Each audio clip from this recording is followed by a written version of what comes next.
കാസർഗോഡ് വരുമ്പോൾ പലതും പ്രതീക്ഷിച്ചുകൊണ്ട് വരണം.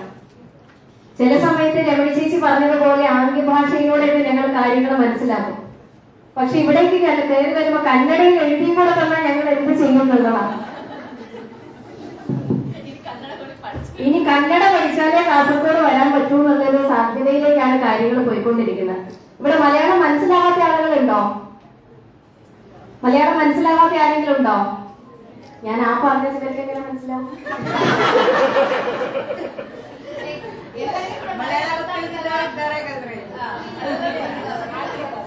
ഇല്ല, കുറച്ച് ആളുകൾക്ക് അറിയില്ല അല്ലെ? കുറച്ച് അറിയാം. ഓക്കെ, ആ കുറച്ച് അറിഞ്ഞാൽ മതിയില്ലേ? ഇപ്പൊ നമുക്ക് ആ കുറച്ച് അറിവിന് വലുതാക്കി എടുക്കാം. അതല്ലാതെ കന്നഡയിലേക്ക് പറയാൻ എനിക്ക് തീരെ ഒരു നിവൃത്തി ഇല്ലാത്തൊരു സാഹചര്യമാണ്. നമുക്ക് ഇന്ന് രമണി ചേച്ചി പറഞ്ഞതുപോലെ ഈ ഹാളിലേക്ക് കടന്നു വന്നപ്പോൾ ഞാൻ തന്നെ ഞെട്ടിപ്പോയി. ഹാളിൽ നിറഞ്ഞിട്ട് അശ്വിനി ചേച്ചി പറഞ്ഞത് കസേര തികയുന്നില്ല, നമുക്ക് കുറച്ച് കസേര പുറത്തു നോക്കി എടുത്തു കൊണ്ടുവരണം എന്നാണ്. അതായത് കാസർഗോഡ് ജില്ല ഇതിന് മുൻപ് ഇത്തരത്തിലുള്ള ഒരു വനിതാ സംഗമം കണ്ടിട്ടില്ല എന്നുള്ളത് തന്നെയാണ് സൂചിപ്പിക്കുന്നത്. തീർച്ചയായിട്ടും ഇത്തരത്തോളം ഗംഭീരമായിട്ടൊരു പരിപാടി സംഘടിപ്പിക്കാൻ സാധിച്ചിട്ടുണ്ടെങ്കിൽ അതിൽ നമ്മുടെ ജില്ലാ അധ്യക്ഷ അശ്വിനിജിയെ അംഗീകരിച്ചേ സാധിക്കൂ. അതുപോലെ തന്നെ മഹിളാ മോർച്ചയുടെ ചുക്കാൻ പിടിച്ചുകൊണ്ട് നിങ്ങളെ ഏവരെയും ഫോണില് നിരന്തരം വിളിച്ചുകൊണ്ട് എന്ന് പറയണോ, ശല്യം ചെയ്തുകൊണ്ട് എന്ന് പറയണോ എന്ന് എനിക്കറിയില്ല. അങ്ങനെ നിങ്ങളെയൊക്കെ ഇവിടെ എത്തിച്ച് ചേർത്തിട്ടുള്ള രമണി ചേച്ചിയോടും അവരുടെ സഹപ്രവർത്തകരോടും ജില്ലാ കമ്മിറ്റി അംഗങ്ങളോടൊക്കെ ആ ഒരു കടപ്പാട് ഞാൻ ഈ ഒരു നിമിഷത്തിൽ അറിയിക്കുകയാണ്. കാരണം മറ്റോരോ ജില്ലകൾ പോകുന്ന സമയത്ത് സാധാരണ ഒരു പരിപാടി സംഘടിപ്പിക്കുമ്പോൾ ഞങ്ങൾ പറയും ഒന്നെങ്കിൽ തിരുവനന്തപുരത്ത് സംഘടിപ്പിക്കാം, അല്ലെങ്കിൽ തൃശ്ശൂർ സംഘടിപ്പിക്കാം.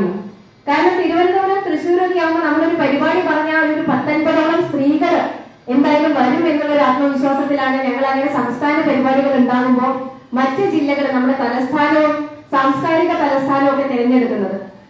ഇനി നമുക്ക് അടുത്ത സംസ്ഥാന പരിപാടി എന്തായാലും കാസർഗോഡ് തന്നെ നടത്തും എന്നുള്ളൊരു ആഹ്വാനം ഞാൻ ഈ ഒരു അവസരത്തിൽ നൽകുകയാണ്. കാരണം വിളിച്ചു ചേർത്തിട്ടുണ്ടെങ്കിൽ വിളിച്ചാൽ ഓടിയെത്താൻ സ്ത്രീകളുണ്ട് കാസർഗോഡ് എന്ന് ഈ ഒരു യോഗം തെളിയിച്ചിരിക്കുകയാണ്. അപ്പൊ ഇന്നത്തെ യോഗം എന്ന് പറയുന്നത് വിജയിച്ച ജനപ്രതിനിധികളുണ്ട്, വിജയിക്കാതെ പോയിട്ടുള്ള ആളുകളുണ്ട്, ഇനി വിജയിച്ചു വരേണ്ടവരുണ്ട്.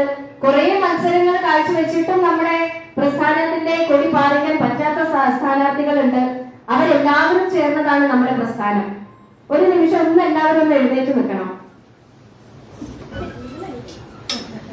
ജയിച്ച സ്ഥാനാർത്ഥികളിരിക്കും, ജയിച്ച ആളുകൾ എല്ലാവരും മത്സരിച്ചവരല്ലേ? മത്സരിക്കാത്ത ആളുകളിരിക്കും, ഒരു തവണ മത്സരിച്ച് തോറ്റ ആളുകളിരിക്കും, 2 തവണ മത്സരിച്ച ആളുകള് 2 തവണ മത്സരിച്ചവരാ എല്ലാവരും. 3 തവണ മത്സരിച്ചവരുണ്ടോ? ഉണ്ട്. എന്നാൽ 2 തവണ മത്സരിച്ചവരിക്കണം. 3 തവണ മത്സരിച്ചവരായിരിക്കാ? അവർക്കാണ് ഏറ്റവും ആദ്യത്തെ കൈയടി അല്ലേ? കാരണം അങ്ങനെയുള്ള ആളുകൾ ഉള്ളത് കൊണ്ടാണ് നമ്മുടെ പ്രസ്ഥാനം ഇന്ന് രാജ്യം ഭരിക്കുന്നത്. ഇവിടെ ഇരിക്കും ചേച്ചി, ഇരിക്കും. ഒരു തവണ നമ്മളെപ്പോഴും കാണുന്നത് സീറ്റിന് അടിയാണ്, ബഹളമാണ്, മറ്റേ പാർട്ടി അങ്ങനെയാണ്, ഈ പാർട്ടി ഇങ്ങനെ എന്നൊക്കെ പറഞ്ഞുകൊണ്ട് എല്ലാ പാർട്ടികളെയും കുറ്റം പറഞ്ഞുകൊണ്ട് മുൻപോട്ട് പോകുന്ന ഒരു പ്രവണത നിലനിൽക്കുമ്പോഴും ഒരു തവണയല്ല, 2 തവണയല്ല, 3 തവണ മത്സരിച്ചാലും ആ മത്സരത്തിലും പരാജയപ്പെടുമെന്ന് ഉറപ്പിൽ തന്നെയാണ് നമ്മൾ വീണ്ടും മത്സരിക്കാൻ ഇറങ്ങുന്നത്. അപ്പൊ ആ 3 തവണ മത്സരിച്ച് പരാജയപ്പെട്ടിട്ടും നമ്മുടെ ഒരു യോഗം വിളിക്കുന്ന സമയത്ത് ആ യോഗത്തിൽ വരുന്നുണ്ടെങ്കിൽ നമ്മുടെ പാർട്ടിയോട് എത്രത്തോളം താല്പര്യമാണ് അവർക്കുള്ളത് എന്നുള്ളത് ഈ ഒരു സാഹചര്യം ബോധ്യപ്പെടുത്തുന്നതാണ്. കാരണം അത്തരം ആളുകൾ, നമുക്കറിയാം നമ്മുടെ പ്രസ്ഥാനം തുടങ്ങിയത് 0-ൽ നിന്നാണ് അല്ലെ? നമുക്ക് ഇവിടെ ഒന്നും ഉണ്ടായിരുന്നില്ല. മാരാർജിയൊക്കെ ഇവിടെ ഒരു സംഘടന തുടങ്ങുന്ന സമയത്ത് ഈ പ്രസ്ഥാനം എത്രത്തോളം മുൻപോട്ട് പോകും എന്നൊരു കാഴ്ചപ്പാട് പോലും നമുക്ക് ഉണ്ടായിരുന്നില്ല. പിന്നീട് നമ്മുടെ രാജ്യഭരണത്തിലേക്ക് എത്തുന്ന സമയത്ത് 1ഓ 2ഓ ഒക്കെ സീറ്റുകൾ ലഭിക്കുമ്പോൾ പലരും പുച്ഛിച്ച് തള്ളിയിരുന്ന ഒരു പ്രസ്ഥാനമായിരുന്നു നമ്മുടേത്. ആ പുച്ഛിച്ച് തള്ളിയിരുന്ന പ്രസ്ഥാനം പിന്നീട് അടൽ ബിഹാരി വാജ്പേയിലൂടെ നമ്മുടെ രാജ്യം ഭരിക്കുന്ന ഒരു ഘട്ടത്തിലേക്ക് എത്തി. അദ്ദേഹത്തിന് ആദ്യത്തെ തവണ വെറും 13 ദിവസം മാത്രമാണ് ഭരണത്തിൽ ഇരിക്കാൻ സാധിച്ചതെങ്കിലും ഇന്ന് നമ്മുടെ രാജ്യം 2 ടേം കഴിഞ്ഞ് 3ാമത്തെ ടേം അതിഗംഭീരമായിട്ട് മുൻപോട്ട് കൊണ്ടുപോയിരിക്കുന്ന ഒരു മഹാപ്രസ്ഥാനമായിട്ട് വളർന്നിരിക്കുന്ന ഒരു സാഹചര്യം. ആ സാഹചര്യം നിലനിൽക്കുമ്പോൾ നമ്മുടെ ഈ കാസർഗോഡ് ജില്ലയില് മത്സരിച്ച 464 സ്ത്രീകളിൽ 415 ആളുകളില് 64 ആളുകൾ വിജയിച്ചു കയറി എന്ന് പറയുന്നത് നമുക്ക് അഭിമാനം തരുന്ന ഒന്ന് തന്നെയാണ്. ഈ 415 ആളുകളെ നമുക്ക് തീർച്ചയായിട്ടും അഭിനന്ദിക്കണം. കാരണം അവിടെയൊന്നും പരാജയപ്പെട്ടത് അവരുടെ ദോഷം കൊണ്ടല്ല എന്ന് നമുക്കറിയാം. എവിടെയൊക്കെ ബി ജെ പിക്ക് ഒരു വിജയസാധ്യത കാണുന്നുണ്ടോ അവിടെ എല്ലാം തന്നെ മറ്റു കൂട്ടുകെട്ടുകൾ എല്ലാവരും ഒന്നിച്ചുകൊണ്ട് ഒരു സ്ഥാനാർത്ഥി ബി ജെ പിക്ക് ആണെങ്കിൽ മറ്റെല്ലാവരെയും പ്രതിനിധീകരിച്ചുകൊണ്ട് ഒരു സ്ഥാനാർത്ഥിയാണ് മറുവശത്ത് നിന്നുകൊണ്ട് ബി ജെ പിയെ എതിരിട്ട് തോൽപ്പിക്കാൻ വേണ്ടി ശ്രമിച്ചിട്ടുള്ളത്. ആ ശ്രമവും ഒരു പരിധി വരെ ഫലം കണ്ടു കഴിഞ്ഞ ഇലക്ഷനിൽ നമുക്കറിയാം. കഴിഞ്ഞ ലോക്സഭാ ഇലക്ഷൻ എടുത്ത് നോക്കുമ്പോൾ അതുപോലെ തന്നെയായിരുന്നു. ബി ജെ പി ഒരു വശത്തും മറ്റൊരു മുന്നണി ഒരു വശത്തും. അതേതാ മുന്നണി? ഏത് സഖ്യാണ്? ഇന്ത്യ സഖ്യം അല്ലെ? ഇന്ത്യ സഖ്യമായിരുന്നു മറുവശത്ത് ഉണ്ടായിരുന്നത്. ആ ഇന്ത്യ സഖ്യത്തോട് പൊരുതി പോരാടി തന്നെയാണ് ഭാരതീയ ജനതാ പാർട്ടി മൂന്നാം തവണയും അധികാരത്തിലേറിയിട്ടുള്ളത്. അപ്പൊ അത്തരത്തിൽ ഏത് സഖ്യം ഒന്നിച്ചിട്ടുണ്ടെങ്കിലും അതിനെയൊക്കെ മറികടക്കുന്ന തരത്തിലേക്ക് നമ്മുടെ പ്രസ്ഥാനം വളരേണ്ട ഒരു കാലഘട്ടത്തിലൂടെയാണ് നമ്മൾ ഇന്ന് പോയിക്കൊണ്ടിരിക്കുന്നത്. അപ്പൊ അങ്ങനെ വളരേണ്ട കാലഘട്ടം എന്ന് പറയുമ്പോൾ ഒരു തവണ തോറ്റ നമ്മൾ പുറകോട്ട് പോകാൻ പാടുണ്ടോ? 2 തവണ തോറ്റ നമ്മൾ പുറകോട്ട് പോവോ? വിജയിക്കുന്നത് വരെ മത്സര രംഗത്ത് ഉണ്ടാകുമെന്നുള്ള ശപഥം ചെയ്തുകൊണ്ട് തന്നെയാണ് നമ്മൾ നാരികൾ ഇതിന് ഇറങ്ങി പുറപ്പെട്ടിട്ടുള്ളത് എന്ന കാര്യത്തിൽ ഒരു സംശയവും നമുക്കില്ല. ഇന്ന് നമുക്കറിയാം ഒരു ഇലക്ഷൻ കഴിഞ്ഞു. അതിന്റെ വിജയക്കൊടി പാലിച്ച പല സ്ഥാനങ്ങളിലെയും സ്ഥാനാർത്ഥികള് അവർ ജനപ്രതിനിധികളായിട്ട് ആദ്യമായിട്ട് ജനപ്രതിനിധികളായിട്ടുള്ള ആളുകൾ ഉണ്ടാകും. കുറെ തവണ വിജയിച്ചു വന്നിട്ടുള്ള ആളുകൾ ഉണ്ടാവും. അവര് വിജയിപ്പിച്ചെടുത്ത വാർഡുകൾ ഉണ്ടാകും. അങ്ങനെയുള്ള ആളുകളൊക്കെ ഉണ്ടാകുമ്പോൾ ഇനി നമ്മൾ ഏത് പോരാട്ടത്തിനാണ് ഇറങ്ങുന്നത്? ഒരു 2-3 മാസം കഴിയുമ്പോൾ നമുക്ക് ഇതിലും വലിയൊരു ഇലക്ഷൻ വരാനുണ്ട്. ഇതിലും വലിയ ഇലക്ഷൻ എന്ന് പറയാൻ പാടില്ല എന്നാണ് സംസ്ഥാന അധ്യക്ഷൻ പറഞ്ഞിട്ടുള്ളത്. എല്ലാ ഇലക്ഷനും ഒരേ രീതിയിൽ തന്നെയാണ്. തദ്ദേശ സ്വയംഭരണ സ്ഥാപനങ്ങളിലേക്കുള്ള ഇലക്ഷനെ ഏറ്റവും പ്രാധാന്യത്തോടു കൂടെ കാണണമെന്നായിരുന്നു സംസ്ഥാന അധ്യക്ഷൻ നമുക്ക് നിർദ്ദേശം നൽകിയിരുന്നത്. ആ നിർദ്ദേശം പാലിച്ചുകൊണ്ട് തന്നെയാണ് നമ്മൾ എല്ലാവരും ഇതുവരെയുള്ള പോരാട്ടങ്ങളൊക്കെ നടത്തിയിട്ടുള്ളത്. ആ പോരാട്ടങ്ങൾ തുടർന്ന് നടത്തുന്നതിന് വേണ്ടി നമ്മുടെ പോരാട്ടം എന്ന് പറയുന്നത് ഈ ഭാരതത്തിലെ സാധാരണക്കാരായിട്ടുള്ള ജനങ്ങൾക്ക് അവരുടെ അവകാശങ്ങൾ നേടിക്കൊടുക്കുന്നതിന് വേണ്ടിയിട്ടുള്ള പോരാട്ടമാണ്. അല്ലാതെ ഇവിടെ ബി ജെ പി എന്ന് പറയുമ്പോഴേക്കും ഒരു വർഗീയ ചുവയോടുകൂടെ വർഗീയവാദികളാണ് എന്ന് ചിത്രീകരിച്ചുകൊണ്ടൊരു പച്ചൻ സമൂഹം അല്ലെങ്കിൽ മറ്റ് രാഷ്ട്രീയ കക്ഷികൾ ഒറ്റപ്പെടുത്താനുള്ള ഒരു കൂട്ടായിട്ടുള്ള ശ്രമം നടത്താറുണ്ട്. പക്ഷേ ഭാരതീയ ജനതാ പാർട്ടിയുടെ വീക്ഷണം എന്ന് പറയുന്നത് എല്ലാവരെയും സമന്മാരായി കണ്ടുകൊണ്ടിട്ടുള്ള ഒരു പ്രവർത്തനമാണ്. ആ പ്രവർത്തനം കാഴ്ചവെച്ചതുകൊണ്ട് തന്നെയാണ് എല്ലാ സംസ്ഥാനങ്ങളിലും ഇന്ന് താമര മുകുളങ്ങൾ വിരിഞ്ഞുകൊണ്ടിരിക്കുന്നത്. ആ താമര വിരിയിച്ചെടുക്കുവാൻ വേണ്ടി നമ്മുടെ അടുത്ത ഇലക്ഷനില് ഏപ്രിൽ മാസം വരാനിരിക്കുന്ന അസംബ്ലി ഇലക്ഷനുകളില് താമര വിരിയിച്ചെടുക്കുന്നതിനുള്ള പ്രവർത്തനത്തിനാണ് നമ്മൾ ഇനി ചുക്കാൻ പിടിക്കേണ്ടത്. ആ ചുക്കാൻ പിടിക്കേണ്ട കാര്യത്തിന് തന്നെയാണ് നമ്മൾ ഒന്നിച്ചിവിടെ കൂടിയിരിക്കുന്നത്. ഒരു ഇലക്ഷൻ കഴിഞ്ഞു, നമ്മളൊക്കെ മത്സരിച്ചു, നമ്മുടെയൊക്കെ ഇത് റോൾ കഴിഞ്ഞു എന്നുള്ളതല്ല. ഇനി നമ്മൾ നമ്മുടെ ഫീൽഡിൽ തന്നെ നിൽക്കണം. എന്തിനു വേണ്ടിയാണ്? സാധാരണക്കാർക്ക് അവരുടെ അവകാശങ്ങൾ വാങ്ങിക്കൊടുക്കുന്നതിന് വേണ്ടി. ഹിന്ദുക്കൾക്ക് വേണ്ടി എന്ന് ഒരിക്കലും ഭാരതീയ ജനതാ പാർട്ടി പറഞ്ഞിട്ടില്ല. ഉണ്ടോ?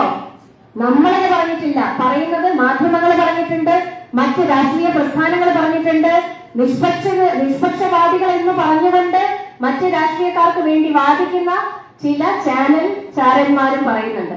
പക്ഷെ നമ്മൾ എപ്പോഴും പറഞ്ഞിട്ടുള്ള സാധാരണക്കാർക്കൊപ്പമാണ് ബി ജെ പി എന്നുള്ളതാണ്. നിരവധി പദ്ധതികൾ ആവിഷ്കരിച്ച് നമ്മൾ നടപ്പിലാക്കിക്കൊണ്ടിരിക്കുകയാണ്. സ്ത്രീ ശാക്തീകരണം എന്ന് പറയുന്നത് കാസർഗോഡ് ജില്ല തന്നെ നമുക്ക് നോക്കിയാൽ കാണാൻ സാധിക്കും.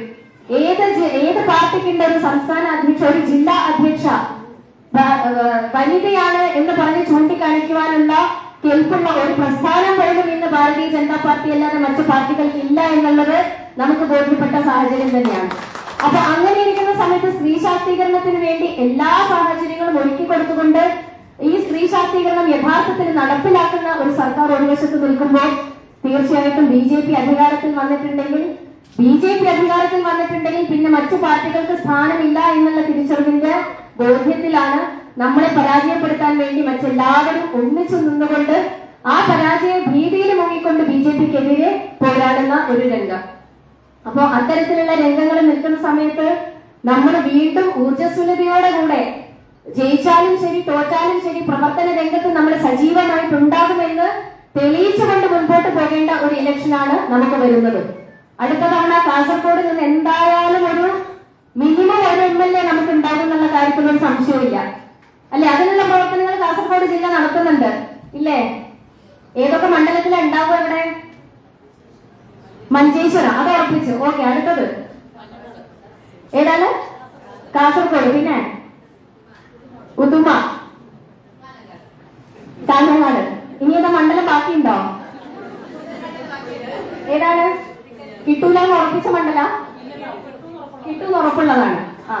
അങ്ങനെ എല്ലാ മണ്ഡലവും നമ്മൾ വാശി പിടിക്കണ്ട അല്ലെ, ഒറ്റയടിക്ക് എല്ലാ മണ്ഡലം അങ്ങോട്ട് കിട്ടും എന്നുള്ള വാശിയൊന്നും നമുക്കില്ല.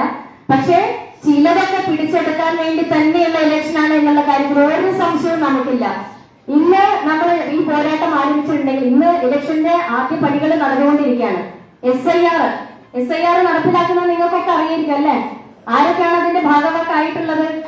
പേര് ചേർക്കുന്നതില്, പേര് ഡിലീഷൻ ചെയ്യുന്നതിലൊക്കെ പങ്കാളികളായിട്ടുള്ള ആളുകളുണ്ടോ അവിടെ? എത്രയാളുണ്ട്? 10 ആളേ ഉള്ളൂ. അത് പോരല്ലോ രമണി ചേച്ചി. രമണീഷിനോട് കാണുന്നുണ്ട്, കേൾക്കുന്നുണ്ട്. കണ്ടാലും കേട്ടാലും പോരാ. നമ്മുടെ പ്രാഥമികമായിട്ടുള്ള കാര്യം എന്ന് പറയുന്നത് നമ്മളൊക്കെ മത്സരിച്ചവരാണ്. നമ്മുടെ വാർഡിനെ പൂർണ്ണമായിട്ടും അറിയുന്ന ആളുകളാണ്. വാർഡിലെ ജനങ്ങളെ അറിയുന്നവരാണ്. നമ്മൾ തീർച്ചയായിട്ടും ചെയ്യേണ്ട ഒരു കാര്യം എന്ന് പറയുന്നത് വോട്ടർ പട്ടിക നമ്മൾ പരിശോധിക്കണം. നമ്മുടെയൊക്കെ വാർഡുകളില് ഒരുപക്ഷെ നമ്മുടെയൊക്കെ അവിടെയുള്ള മെയിൻ കണ്ടസ്റ്റൻസിന്റെ കയ്യിൽ അല്ലെങ്കിൽ അവിടെയുള്ള ബൂത്തിന്റെ ഭാരവാഹികളായിരിക്കുന്ന ആളുകളുടെ കൈകളിലായിരിക്കും ഇന്ന് വോട്ടർ പട്ടികയുള്ളത്. അപ്പോ അവിടെ മത്സരിച്ച സ്ഥാനാർത്ഥികളൊക്കെ തീർച്ചയായിട്ടും ആ SIRന്റെ ഭാഗമാക്കാകേണ്ടതാണ്. നമ്മൾ വീടുകൾ കയറി ഇറങ്ങിയ സമയത്ത് വീടുകളിൽ ചെന്ന് വോട്ട് അഭ്യർത്ഥിക്കുമ്പോഴാണ് ഈ വീട്ടില് 4 ആളുണ്ട് പക്ഷെ 2 ആൾക്കേ വോട്ടുള്ളൂ എന്ന് തിരിച്ചറിഞ്ഞിട്ടില്ലേ പല വീടുകളിലും പോകുമ്പോ? അങ്ങനെയുള്ളത് കുറിച്ചു വെച്ചിട്ടുണ്ടോ നമ്മള്? ഉണ്ട്. ആ ആളുകളെ നമ്മൾ എപ്പോ ചേർക്കണം? 22-ന് മുൻപായിട്ട്. ആ ചേർക്കാനുള്ള ശ്രമം നമ്മൾ നടത്തിയിട്ടുണ്ടോ? നടത്തിയിട്ടുണ്ട്. അങ്ങനെയാണെങ്കിൽ SIRന്റെ ഭാഗമാക്കായിട്ടുണ്ട്. നിങ്ങളൊക്കെ കുറച്ച് കഴിയും പൊങ്ങിയിട്ടുണ്ടെന്നേ ഉള്ളൂ. പലപ്പോഴും നമ്മുടെ പ്രശ്നം ഇതാണ്, ഇലക്ഷൻ വരുന്ന സമയത്ത് ചില സ്ഥലത്ത് നമുക്ക് നിസ്സാരമായിട്ടുള്ള വോട്ടിന് നമ്മൾ പരാജയപ്പെടും. ഒരു 10 വോട്ടിൽ ചോടൊക്കെ നമ്മൾ പരാജയപ്പെടുമ്പോ നമ്മൾ ചുറ്റും നോക്കിയിട്ടുണ്ടെങ്കിൽ നമ്മുടെ അയൽവാസികളിലൊക്കെ 18 വയസ്സായിട്ടുള്ള ചില ആളുകളെ നമ്മൾ ചേർത്തിട്ടില്ല. നമ്മുടെ കുടുംബത്തിൽ പെട്ടിട്ടുള്ള ചില ആളുകളെ നമ്മൾ ചേർത്തിട്ടില്ല. നമ്മുടെ സജീവ പ്രവർത്തകരുടെ വീട്ടിലെ ചില അംഗങ്ങളെ നമ്മൾ ചേർത്തിയിട്ടില്ല. അപ്പോ ഇലക്ഷൻ കഴിഞ്ഞ് 2-3 വോട്ടിനൊക്കെ തോറ്റിട്ടുള്ള നിരവധി സ്ഥാനാർത്ഥികൾ പല ഭാഗത്തുണ്ട്. കോഴിക്കോട് കോർപ്പറേഷനിലും ഉണ്ട്. 3 വോട്ടിന് തോറ്റ സ്ഥാനാർത്ഥിയുണ്ട്, 8 വോട്ടിന് ജയിച്ച ജനപ്രതിനിധിയുണ്ട്. അപ്പൊ ഓരോ വോട്ടും ചേർക്കുന്നതിന്റെ പ്രാധാന്യം നമുക്ക് അതിലൂടെ മനസ്സിലാവാൻ സാധിക്കും. അപ്പൊ വീടുകളിൽ ചെല്ലുന്ന സമയത്താണ് എല്ലാവരും വോട്ട് ചെയ്യണം എന്ന് പറയുമ്പോൾ അവര് നമ്മളോട് പറയും, ഞങ്ങൾക്ക് 5 ആളുണ്ടെങ്കിലും വോട്ട് വന്നത് 2 ആൾക്കുണ്ട്, മറ്റു 3 ആളുകളെ ചേർത്തിയിട്ടില്ല എന്ന് പറയും. ചിലര് പറയും കല്യാണം കഴിച്ച് കൊണ്ടുവന്നതാണ് പക്ഷെ ഇന്നേ വരെ വോട്ടർ പട്ടികയിലേക്ക് പേര് എൻറോൾ ചെയ്തിട്ടില്ല. പലയിടങ്ങളിലും നമ്മൾ കാണുന്നുണ്ട് പേരുകൾ നിരവധി ഉണ്ടാകും, പക്ഷെ ഇവിടെ നിന്ന് മാറിപ്പോയിട്ടുള്ള മറ്റു പാർട്ടിയുടെ പല ആളുകളും, മരണപ്പെട്ടിട്ടുള്ള പല ആളുകളും ഇലക്ഷൻ സമയത്ത് കൃത്യമായിട്ട് വന്ന് വോട്ട് ചെയ്തു പോകുന്നുണ്ട്. കാരണം അതൊന്നും നമ്മൾ ഡിലീറ്റ് ചെയ്തിട്ടില്ല. അപ്പൊ അത് ഡിലീറ്റ് ചെയ്യുന്നതിന്റെയും വോട്ടുകൾ പുതുതായിട്ട് ചേർക്കേണ്ടതിന്റെയും പ്രാധാന്യം ഈ ഇലക്ഷന്റെ സമയത്താണ് നമുക്ക് മനസ്സിലാവുക. അപ്പൊ ഇലക്ഷന്റെ മുന്നോടിയായിട്ട് നമ്മളോട് അത് പറയുന്ന സമയത്ത് അത് അത്ര ഗൗരവത്തിൽ എടുക്കില്ല നമ്മൾ. അപ്പോ ഇത് 2-3 വോട്ടിന് പരാജയപ്പെടുമ്പോ നമുക്കറിയാം നമ്മുടെ സംസ്ഥാന അധ്യക്ഷൻ എത്ര വോട്ടിനാ പരാജയപ്പെട്ടത്? 86 ഉണ്ടോ? 82 അല്ലേ? 89 വോട്ടിനാണ് നമ്മുടെ സംസ്ഥാന അധ്യക്ഷൻ മഞ്ചേശ്വരം മണ്ഡലത്തിൽ പരാജയപ്പെട്ടത്. അപ്പൊ നമ്മളൊന്ന് നോക്കുന്ന സമയത്ത് ആ 89 അല്ല, ഒരു 589 വോട്ടൊക്കെ നമ്മൾ വിചാരിച്ചിട്ടുണ്ടെങ്കിൽ സുഖമായിട്ട് ആ സമയത്ത് പോൾ ചെയ്യാൻ സാധിക്കുമായിരുന്നു എന്നുള്ള കാര്യത്തിൽ ഒരു സംശയവുമില്ല. പക്ഷേ നമ്മുടെ ഒരു ജാഗ്രത കുറവ്, അതല്ലെങ്കിൽ നമ്മുടെ അമിതമായിട്ടുള്ള ആത്മവിശ്വാസം, ആ അമിതമായിട്ടുള്ള ആത്മവിശ്വാസമാണ് അന്ന് നമ്മളെ താഴെ ഇറക്കിയത്. അന്ന് നമ്മൾ ഒരുപക്ഷെ വിജയിച്ചിരുന്നെങ്കിൽ ആ മഞ്ചേശ്വരം മണ്ഡലം പിടിച്ചെടുക്കേണ്ട ഒരു സാഹചര്യം ഉണ്ടായിരുന്നില്ല. അത് നിലനിർത്തി പോരേണ്ട ഒരു സാഹചര്യം മാത്രമേ ഭാരതീയ ജനതാ പാർട്ടിക്ക് ഉണ്ടായിരുന്നുള്ളൂ. പക്ഷെ ഇന്ന് വന്നിരിക്കുന്നത് ആ മഞ്ചേശ്വരം മണ്ഡലം പിടിച്ചെടുക്കണമെന്നുള്ള വാശിയിൽ തന്നെ അത് പിടിച്ചെടുക്കാൻ എന്തെല്ലാം ചെയ്യാൻ സാധിക്കുമോ അതെല്ലാം ചെയ്തുകൊണ്ട് തന്നെ നമ്മുടെ പ്രസ്ഥാനം മുൻപോട്ട് പോകുമ്പോൾ മഞ്ചേശ്വരം മണ്ഡലം മാത്രമല്ല നമ്മൾ ശ്രദ്ധ കേന്ദ്രീകരിക്കുന്ന മറ്റു മണ്ഡലങ്ങളും അതേപോലെ അതേ വാശിയോടുകൂടെ നമ്മൾ വോട്ട് ചേർത്തുകൊണ്ട് മുൻപോട്ട് പോകുന്ന സാഹചര്യം ഉണ്ടായിട്ടുണ്ടെങ്കിൽ തീർച്ചയായിട്ടും നമ്മുടെ കാസർഗോഡ് ജില്ലയില് ഈ വേദിയിലൊന്നുമല്ല എല്ലാ വേദിയിലും ഏറ്റവും പ്രധാനപ്പെട്ട വേദികളിൽ ഇരിക്കുന്ന തരത്തിലുള്ള ജനപ്രതിനിധികളെ വാർത്തെടുക്കാൻ സാധിക്കുമെന്നുള്ള കാര്യത്തിൽ യാതൊരു സംശയവും എനിക്കില്ല. നിങ്ങൾക്കുണ്ടോ? ഉണ്ടോ? ഇല്ലേ? ഉണ്ടോ ഇല്ലയോ? തലയൊന്നും കുലുക്കുന്നില്ല ആർക്കും. അശ്വിനിജി ചായ ഒന്നും കൊടുത്തിട്ടില്ല ഇല്ലേ?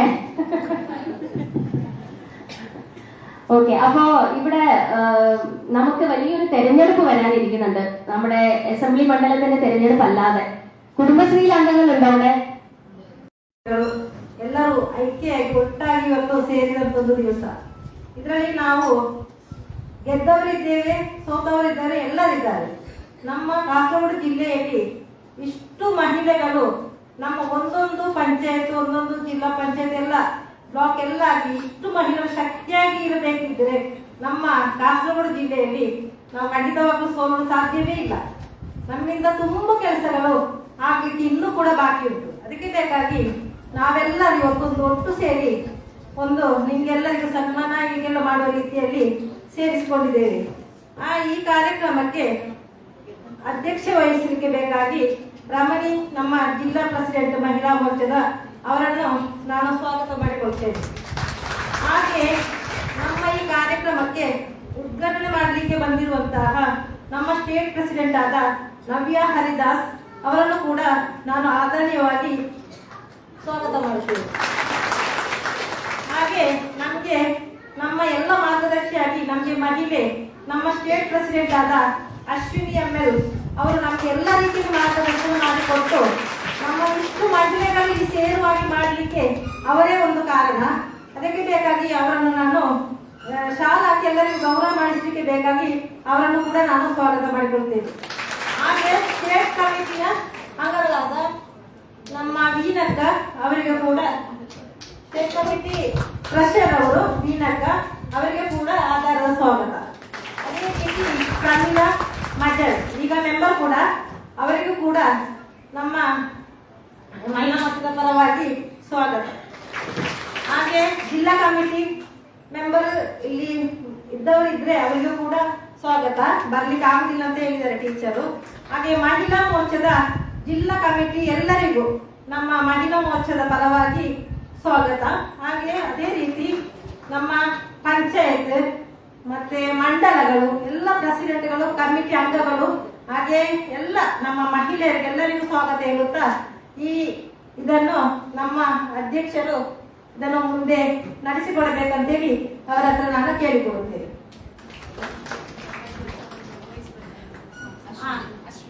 ಸಾರಿ, ಒಂದು ನಮ್ಮ ಬಜೆಟ್ ಪಂಚಾಯತಿನ ವೈಸ್ ಪ್ರೆಸಿಡೆಂಟ್ ಅಶ್ವಿನಿ ಅವರು ಬಂದಿದ್ದಾರೆ. ಅವರಿಗೂ ಕೂಡ ಅವರು ಜಿಲ್ಲಾ ಕಮಿಟಿ ಮೆಂಬರ್ ಕೂಡ, ಜಿಲ್ಲಾ ಕಮಿಟಿ ಅಲ್ಲ ಮಂಡಲ ಜಿಲ್ಲೆಯ ಕಮಿಟಿ ಮೆಂಬರ್ ಕೂಡ, ಅವರಿಗೂ ಕೂಡ ನಾನೊಂದು ಸ್ವಾಗತ. ಹಾಗೆ ನಮ್ಮ ಉದ್ಯಮ ಮಂಡಲದ ಪ್ರೆಸಿಡೆಂಟ್ ಮಹಿಳೆ ಅವರು ಕೂಡ, ಮತ್ತೆ ಅವರು ಇದಕ್ಕೆ ಕಳೆದ ಸಲ ಮೆಂಬರ್ ಕೂಡ, ಈ ಸಲ ಕೂಡ ಅವರು ಎಲೆಕ್ಷನ್ ನಿಂತಿದ್ದಾರೆ, ಅವರಿಗೂ ಕೂಡ ಸ್ವಾಗತ.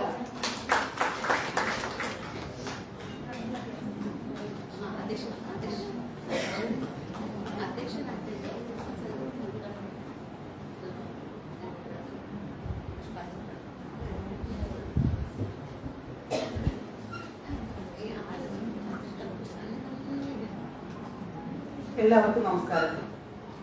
വളരെ സന്തോഷകരമായ ഒരു ദിവസമാണ് ഇന്ന്. കാസർഗോഡ് ജില്ലയെ സംബന്ധിച്ചിടത്തോളം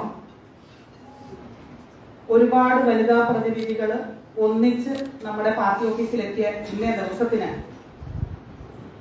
എത്രത്തോളം സന്തോഷം മനസ്സിലുണ്ട് എന്ന് ചോദിച്ചാൽ, ഒരു കുറച്ചു കാലങ്ങൾക്ക് മുമ്പ് ഈ പാർട്ടി ഓഫീസിന്റെ വാതിക്കലേക്ക് ഞാൻ വരുമ്പോൾ എനിക്കുണ്ടായ ആ ഒരു സന്തോഷം ഇന്ന് ഇവിടെ വന്നിരിക്കുന്ന ഓരോ വനിതകളുടെ ഉള്ളിലും ഉണ്ട് എന്ന് എനിക്കറിയാം. തീർച്ചയായിട്ടും ഈ പാർട്ടി ഓഫീസിലേക്കുള്ള നട കയറി വരുമ്പോൾ ഈ നടയിൽ ഐശ്വര്യമായിട്ട് കയറി വരാനുള്ള രീതിയിൽ പാർട്ടിക്ക് വേണ്ടി സജീവമായിട്ട് പ്രവർത്തിച്ച വനിതകളാണ് ഇവിടെ ഇരിക്കുന്നത്. ഇതിൽ മിക്കവരെയും ഞാൻ ഫോൺ വിളിച്ചിട്ടുണ്ടാവാം.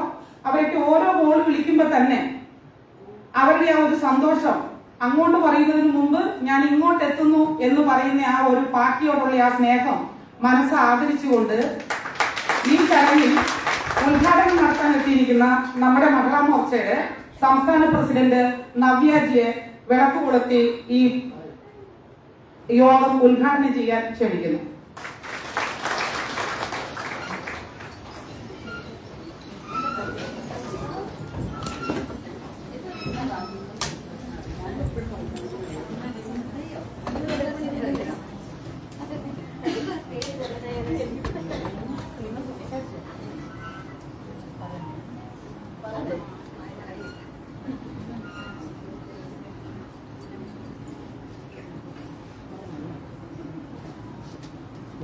కొన్ని ఈక్వల్ అవుతుంది కాబట్టి ఈక్వల్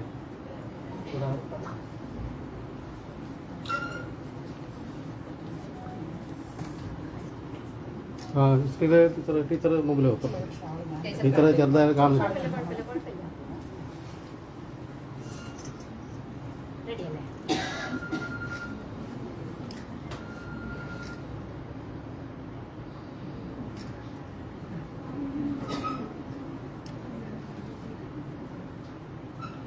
बोलो भारत माता की जय। बोलो भारत माता की जय। जय बोलो महिला मोर्चा की जय। जय बोलो बीजेपी की जय।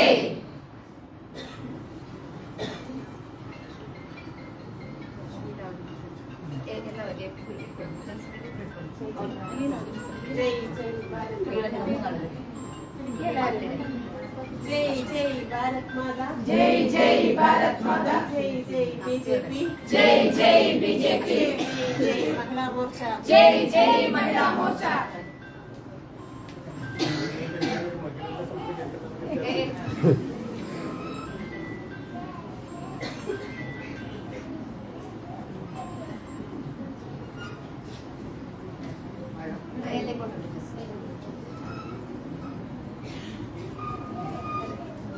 ഒരു സെക്കൻഡ് ആയിട്ടില്ല. വെച്ച് വരും. ബാക്കിയുള്ളവരൊന്ന് ബാക്കിലോട്ട് വന്നു. ജസ്റ്റ് രമണേച്ചി ആ സൈഡിൽ നിന്ന് ഇങ്ങോട്ടേക്ക് നോക്കിയാൽ മതി. അശ്വിനിജി ആ സൈഡിൽ നിന്ന് ഇങ്ങോട്ട്. ആ ഓക്കെ.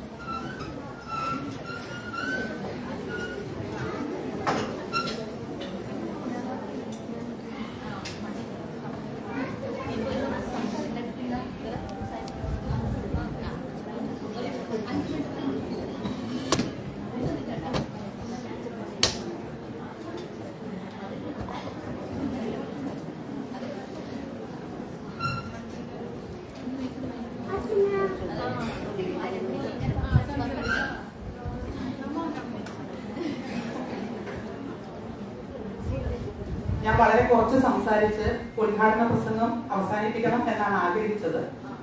പക്ഷേ എന്നോടൊപ്പം കാസർഗോഡ് ജില്ലയില് വളരെ പേടിയോടുകൂടി കാസർഗോഡ് ജില്ലാ ഓഫീസിന്റെ പടിവാതിൽ കയറുമ്പോ കുറച്ച് മലയാളങ്ങളെ, കന്നഡ, മലയാളം എനിക്ക് ഒട്ടും അറിയാത്ത, സത്യം പറഞ്ഞാൽ കൊത്തുവോ എന്ന് മാത്രമേ ഞാൻ കന്നഡയിൽ ഇതുവരെ മനസ്സിലായിട്ടുള്ളൂ. അപ്പൊ ഈ പൊത്തുവോ എന്ന് ചോദിക്കുന്നവരുടെ ഇടയ്ക്ക് കയറി വരുമ്പോ എനിക്ക് ഭയങ്കര പേടിയായിരുന്നു. ഞാൻ എന്ത് ചെയ്യും? മിക്കവാറും നമ്മുടെ അശ്വിനിജിനും അടുത്ത് ചെല്ലുമ്പോൾ ഞാൻ സൈലന്റ് ആയിട്ട് നിൽക്കും. ഒന്നും മനസ്സിലാവുന്നില്ല. ഇന്നിപ്പോ ഇവിടെ എന്നോട് ആരാ ചോദിച്ചു നിങ്ങൾ എങ്ങനെ ഭാഷ മനസ്സിലാക്കുന്നത്? അപ്പൊ അവരോട് ഞാൻ പറഞ്ഞ ഒരു കാര്യമുണ്ട്. നമ്മുടെ വാർത്ത വായിക്കുമ്പോ അതിൽ ചിലരിരുന്നിട്ട് ഇങ്ങനെ ശബ്ദിക്കാൻ അറിയാത്തവരോട് ഇങ്ങനെ കാണിക്കുന്നുണ്ടല്ലോ. ഇപ്പൊ ഏറെക്കുറെ എന്റെ അവസ്ഥ പാർട്ടി ഓഫീസിൽ വരുമ്പോ അങ്ങനെയായിരുന്നു. പക്ഷെ എന്നാൽ എനിക്കിപ്പോ ഇതിന് മാറ്റം വന്നിട്ടുണ്ട്. എന്തെന്ന് വെച്ചാൽ എന്റെ മഹിളാ മോർച്ച കമ്മിറ്റിയിലെ ജനറൽ സെക്രട്ടറിമാരുപരി മുഴുവൻ ഭാരവാഹികളും വളരെ സരസമായിട്ട് എനിക്ക് മനസ്സിലാകാൻ പാകത്തിന് മലയാളം സംസാരിക്കാൻ തുടങ്ങി. എന്നിട്ട് ഞാൻ കന്നഡ പഠിച്ചില്ല. പക്ഷെ കന്നഡ പഠിക്കാൻ ഞാൻ ആത്മാർത്ഥമായിട്ട് ആഗ്രഹിക്കുന്നുണ്ട്. അത് എന്തിനാണ് എന്ന് വെച്ചാൽ നമ്മുടെ ഭരണഭാഷ മലയാളമായിട്ടിരിക്കെ നമ്മുടെ മഞ്ചേശ്വരം ഭാഗത്തെ വനിതകൾ അനുഭവിക്കുന്ന ഒരു വലിയൊരു പ്രശ്നം എന്റെ മനസ്സിൽ വന്നു. കാരണം എന്തെന്ന് വെച്ചിട്ടുണ്ടെങ്കിൽ മഞ്ചേശ്വരം ഭാഗത്ത് കന്നഡ സംസാരിക്കുന്ന വനിതകൾക്ക് അവരുടെ വിഷയം കാര്യമാത്രമായി മുതിർന്ന നേതാക്കളോട് സംസാരിക്കാൻ പറ്റുന്നില്ല. പക്ഷെ അത് നല്ലൊരു മാർഗമായിട്ട് നമുക്ക് അശ്വിനിജി വന്നിട്ടുണ്ട്. അശ്വിനിജി വന്നതിന് ശേഷം മഞ്ചേശ്വരം ഭാഗത്തെ വനിതകള് വളരെ സന്തോഷത്തിലാണ്. കാരണം എന്തെന്ന് വെച്ചാൽ അവര് കന്നഡയിൽ പറഞ്ഞാൽ അശ്വിനിജി മലയാളത്തിൽ എല്ലാവർക്കും അത് വിവർത്തനം ചെയ്തു കൊടുക്കും. എനിക്കും ഒരു ധൈര്യമുണ്ട്. കാരണം എനിക്ക് അറിയാത്ത ഭാഷ മുഴുവൻ അശ്വിനിജിക്ക് അറിയാം. അപ്പൊ ഇതെല്ലാം വെച്ച് ഞാൻ അഡ്ജസ്റ്റ് ചെയ്യുമ്പോൾ നമ്മുടെ സെക്രട്ടറിമാർ ഇപ്പൊ എന്നോട് പറയുന്നു ഞങ്ങൾക്ക് തരുന്ന അതേ ഊർജ്ജസ്വലതയോടുകൂടി കാസർഗോഡ് ജില്ലയിലെ മുഴുവൻ മകളോടും സംസാരിക്കണമെന്ന്. അധ്യക്ഷ പ്രസംഗം ചുരുക്കാൻ ശ്രമിച്ച എന്നോട് ഊർജ്ജസ്വലത തരാൻ വേണ്ടി നിങ്ങളോട് സംസാരിക്കാൻ പറയുമ്പോ 2 വാക്ക് പറയാതിരിക്കാൻ നിവർത്തിയില്ല. ഇവർക്ക് ഊർജ്ജസ്വലത കൊടുത്തത് ഞാനാണെന്ന് സെക്രട്ടറിമാർ പറയുമ്പോ ഞാൻ നിങ്ങളോട് പറയുന്നു എനിക്ക് ഊർജ്ജസ്വലത തന്നത് നിങ്ങളാണ്. കാരണം ഓരോ ഫോൺ കോൾ വിളിക്കുമ്പോഴും ഓരോ വനിതകളും എനിക്ക് തന്ന ഊർജം ഒരു പക്ഷേ ഇനി ഒരു 50 വർഷം കൂടെ നിങ്ങൾക്കൊപ്പം പ്രവർത്തിക്കാനുള്ള എനർജിയാണ് എനിക്കിപ്പോ തന്നിരിക്കുന്നത്. ആ എനർജിയോടുകൂടി കാസർഗോഡ് ജില്ലയെ ഞാൻ നയിക്കണം എന്നുണ്ടെങ്കിൽ വനിതകളായ നിങ്ങളുടെ മുഴുവൻ പേരുടെയും സഹകരണം നമുക്ക് ആവശ്യമുണ്ട്. തീർച്ചയായിട്ടും നമ്മൾ മത്സരിച്ചത് 417 പേരാണ്. 415ഓളം വനിതകൾ മത്സര രംഗത്തുണ്ട്. നരേന്ദ്രമോദിജി 50% സംവരണം നമുക്ക് തന്നപ്പോ നമ്മുടെ അശ്വിനിജി നമുക്ക് 50%-നും മേലെയാണ് തന്നിരിക്കുന്നത്. 700 ചില്ലറ മത്സരാർത്ഥികൾക്കിടയിൽ 415ഓളം പേര് മത്സരാർത്ഥികളായെങ്കിൽ തീർച്ചയായിട്ടും മോദിജി നമുക്ക് തന്ന ആ ഒരു സ്വാതന്ത്ര്യത്തിനും കുറച്ചും കൂടെ മുകളിലേക്ക് അശ്വിനിജി കാസർഗോഡ് ജില്ലയിൽ നമുക്ക് പ്രവർത്തിക്കാനുള്ള അവസരം തന്നിട്ടുണ്ട്. ഈ തന്ന അവസരം നമ്മൾ മുതലാക്കേണ്ടത് എങ്ങനെ എന്നാണ് നമ്മൾ ആദ്യം ചിന്തിക്കേണ്ടത്. 1, 414 മത്സരാർത്ഥികളുടെ കൂടെ 5-10 പേരെങ്കിലും പ്രവർത്തിക്കാൻ ഇറങ്ങിയിട്ടുണ്ട്, ശരിയല്ലേ? ആ 5-10 പേരെ ചേർന്ന് പൗപ്പത്ത് വീട്ടിലെ അത്യാവശ്യം ഒന്ന് നുണ പറയാൻ പോയി ഇരുന്നാൽ തന്നെ നമുക്ക് അവരെ 10നെ 100 വളർത്താൻ കഴിയും. ആ 100നെ 200 വളർത്താനും ഏറ്റവും കൂടുതൽ കഴിയുന്നത് വനിതകൾക്കാണ്. അതുകൊണ്ടാണ് അശ്വിനിജി മഹിളാ മോർച്ചയുടെ പ്രസിഡന്റ് ആയിട്ട് എന്നെ നിയമിച്ചപ്പോ ഞാൻ കണ്ട എളുപ്പ വഴി ഏറ്റവും കൂടുതൽ പാർട്ടിയെ ശക്തമായി വളർത്താൻ കഴിയുന്ന ഏക മാധ്യമം വനിതാ പ്രവർത്തകരാണ്.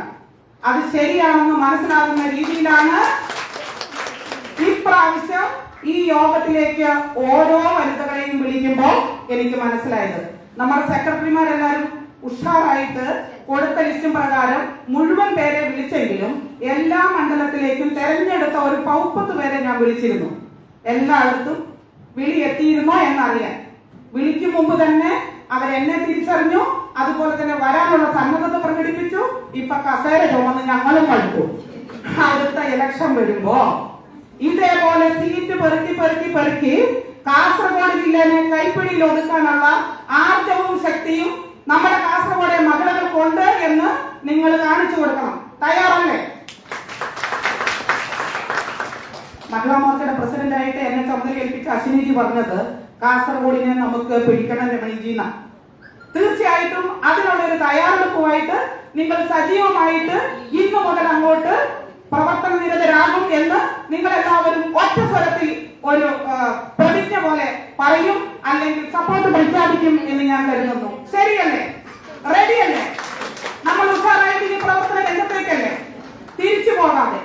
ഓക്കെ, അധ്യക്ഷ പ്രസംഗം ഇത്രയൊക്കെ മതി. ഞാൻ നിങ്ങളുടെ എല്ലാവരുടെയും ഫോണിന്റെ മുമ്പിലുണ്ട്. എപ്പോ വിളിച്ചാലും എന്റെ നമ്പർ കുറിച്ച് വെച്ചോ.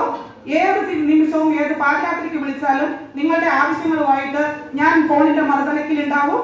തീർച്ചയായിട്ടും അങ്ങനെ ചെയ്യാം.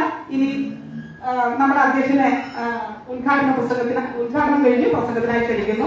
ഉഷാറായിട്ട് ഇനി സംസാരിക്കാൻ നമുക്ക് അവസരങ്ങളുണ്ട്.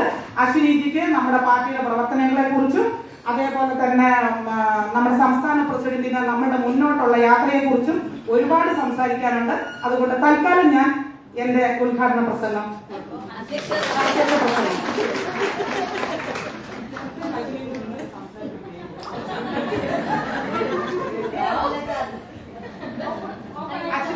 സംസാരിക്കാൻ ഇപ്പോഴും എനിക്ക് എന്നെ പേടി മാറിയിട്ടില്ല. അത് ബഹുമാനം കൊണ്ടുള്ള പേടിയാണ്.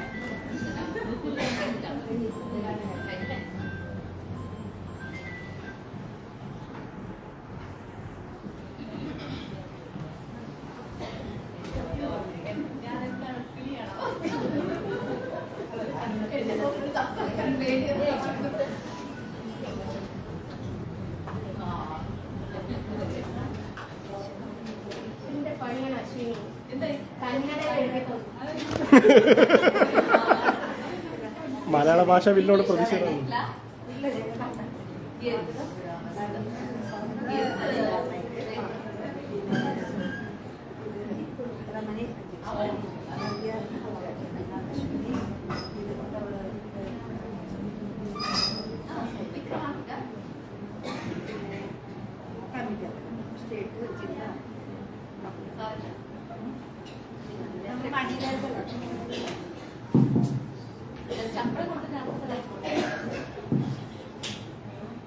കാസർഗോഡ് മഹിളാ മോർച്ച സംഘടിപ്പിച്ചിട്ടുള്ള ഈ അത്യുജ്വലമായിട്ടുള്ള വനിതാ സംഗമത്തിന്റെ അധ്യക്ഷ, മഹിളാ മോർച്ചയെ മുൻപോട്ട് നയിക്കുന്ന ശ്രീമതി രമണി ചേച്ചി, മാർഗനിർദ്ദേശങ്ങൾ നൽകിക്കൊണ്ടും മഹിളാ മോർച്ചയുടെ മാത്രമല്ല കാസർഗോഡിലെ മുഴുവൻ BJP മുൻപോട്ട് കൊണ്ടുപോയിക്കൊണ്ടിരിക്കുന്ന നമ്മുടെ ഏവരുടെയും കരുത്തുറ്റ നേതാവ് ശ്രീമതി അശ്വിനി, കൂടാതെ ഇവിടെ സന്നിഹിതരായിരിക്കുന്ന ജനറൽ സെക്രട്ടറിമാര്, സ്വാഗതം ആശംസിച്ച അനിത നായക്, പാർട്ടിയുടെ സംസ്ഥാന, ജില്ലാ, മണ്ഡലം ഭാരവാഹികളെ, പ്രിയമുള്ള സഹപ്രവർത്തകരെ, വിജയിച്ച ജനപ്രതിനിധികളെ, സാദര നമസ്കാരം.